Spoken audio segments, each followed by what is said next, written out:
14 août 2026, après la célèbre victoire de l'armée malienne sur la jeune française, 88 buts à 1. Les valets locaux ont du mal à digérer cela. Ah non, non, ça ne les passe pas à travers la gorge. Certains d'entre eux, j'ai suivi un ancien ministre qui dit « c'est normal d'échanger 82 militaires contre un militaire de l'autre côté. » Il veut ramener ça à des questions de noir et blanc. J'ai dit, on n'est pas à ce niveau. Nous sommes au niveau de la pression interne. Ce qui l'envoie, la jeune française, lors de la Deuxième Guerre mondiale, combien de leurs militaires ont été faits prisonniers? C'est des milliers. Ce qui, pourtant, il se proclame comme victorieux de la guerre. Une guerre se gagne en termes d'objectifs. Les pertes en route, là, sinon l'Union soviétique a eu 27 millions de morts lors de la Seconde Guerre mondiale. 27 millions, au moins. Mais c'est le pays qui a été proclamé comme grand victorieux de la guerre. Pourtant, même l'Allemagne n'a pas connu autant de pertes. Parce qu'au final, c'est l'Allemagne, le régime allemand a été, comment on va dire, démoli totalement. Donc la vie, c'est en termes d'objectifs. Hitler voulait prendre totalement le contrôle de l'Union soviétique, il a échoué. L'Union soviétique avait pour objectif de se défendre dans un premier temps et dans un second temps d'anéantir le régime d'Adolf Hitler.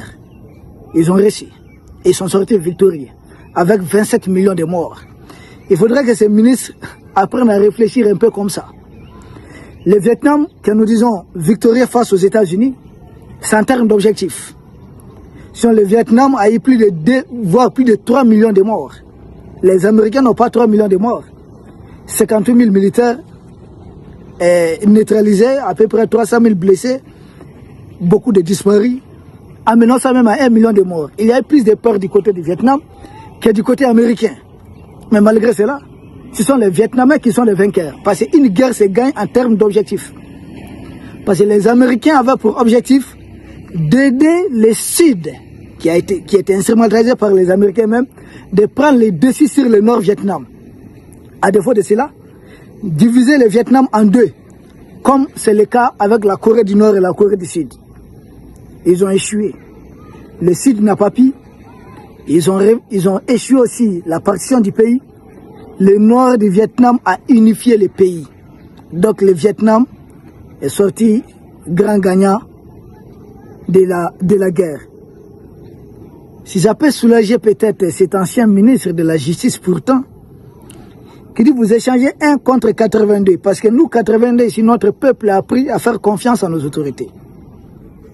Or de l'autre côté, Emmanuel Macron est très mal en pointe. C'est un officier de la DGSE qui a été pris ici, mais dans les sacs. Il a de la pression même de la part de la DGSE et de l'armée française. Ça faisait 1 an jour pour jour qu'il croupissait ici, en prison. Donc ils avaient tout intérêt à chercher à le lever. La pression était de leur côté et pas de nôtre. Hein? Pourquoi il est fâché? Monsieur l'ancien ministre.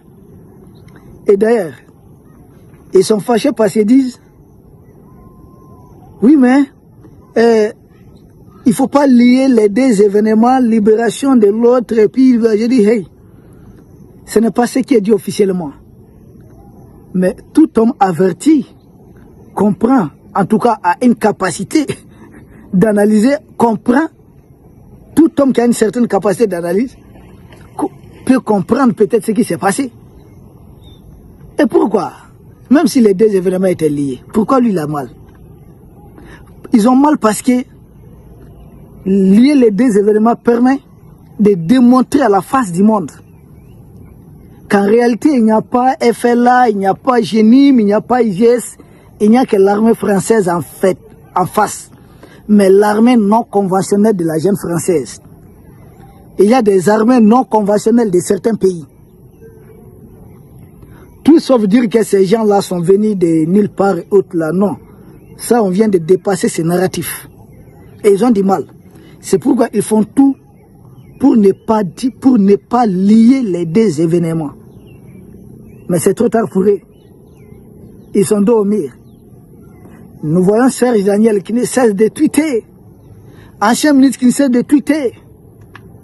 Nous avons une ancienne première dame là, c'est-à-dire un gars qui était avec l'ambassadeur de France. Quand vous les voyez, vous allez reconnaître ça même à travers ses lèvres. Lui aussi, il ne cesse de tweeter, il cesse de publier. J'ai dit, mais qu'est-ce qu'il ne va pas? Macron ne fait pas autant de publications. Et d'ailleurs, le ministère des Affaires étrangères de la France a publié un communiqué.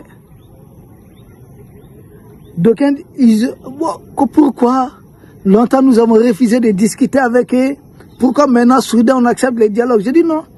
Longtemps, nous avons refusé de discuter avec les terreaux, les groupes armés terreaux. Nous les traitons des chiens méchants.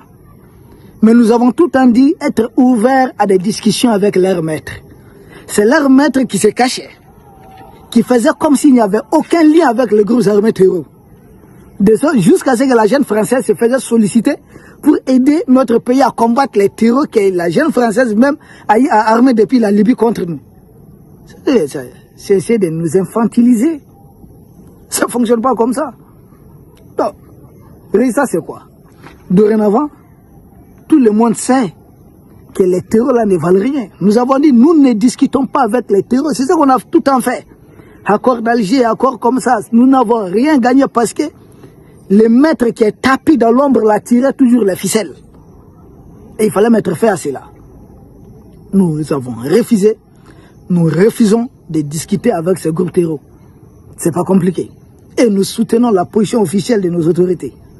Maintenant, les maîtres des terreaux, s'ils viennent, on discute. Maintenant, il y a un réchauffement diplomatique avec Alger.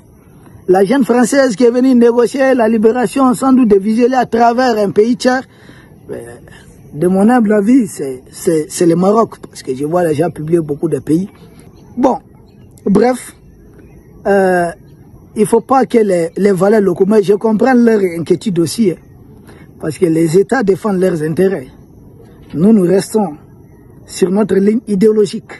Combattre l'impérialisme en toute souveraineté. Les Russes, les Américains discutent. Les Iraniens, les Américains discutent.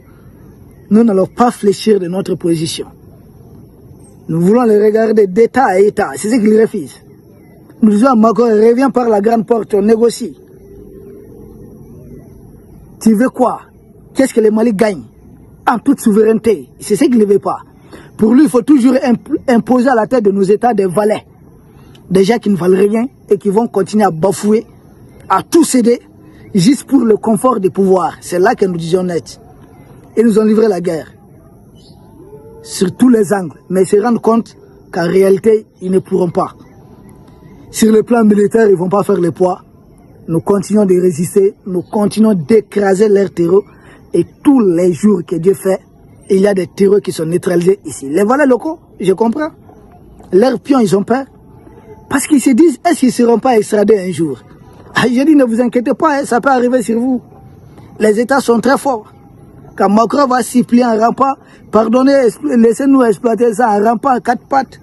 On peut dire, bon, d'abord, condition pour discuter avec toi, il faut nous faire venir 10 traîtres qui se trouvent chez vous en Occident là-bas, 10. Et puis on va fournir une liste. On va les embarquer comme un colis, ils vont atterrir. Ça serait facile de les accuser de quelque chose de là-bas. Est-ce qu'ils comprennent?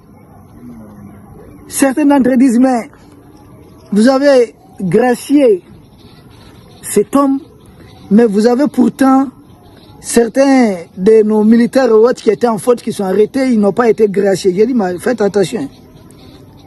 L'autre a été jugé, c'est un espion. Il y a eu échange d'une manière ou d'une autre. C'est comme ça que nous voyons, nous pouvons nous tromper. Les Mali gagnent profondément parce qu'il y a une médiation d'un pays. Mais s'il y a quelqu'un qui a voulu déstabiliser le Mali de l'intérieur, on est dans le cadre de la traîtrise. Et nulle part au monde, ça ne fonctionne. Il y a les prisonniers de guerre, mais ils ne sont pas des prisonniers de guerre. Il s'agit des Maliens qui ont voulu travailler à déstabiliser les pays de l'intérieur en collision, en l'intelligence avec l'ennemi. C'est pour ça qu'ils sont poursuivis. Mais là, ils ont jugé que ça avéré dans ce sens. C'est le président qui peut décider de les gracier ou peut décider d'autres choses. Nous ne sommes pas à ce niveau, donc il faudra comparer les choses qui sont comparables. Il n'a rien à voir. J'arrête un espion étranger chez moi, et puis j'arrête peut-être un traître chez moi. Est-ce que c'est la même chose? L'État, tu vas l'expulser pour aller où? Or, ce dernier, dès que c'est OK, il a été expulsé tout de suite du Mali. Il rentre chez lui. On ne le souhaite pas. Un jour, peut-être, un de nos espions de l'espace AS peut être pris là-bas. C'est entre les États, ils savent comment gérer. Il ne faut pas mélanger les choses. Peuple d'Afrique, tant qu'ils souffrent, nous, ça nous procure des sourires quand même. Merci. À demain pour un autre sujet au sommet de l'actualité.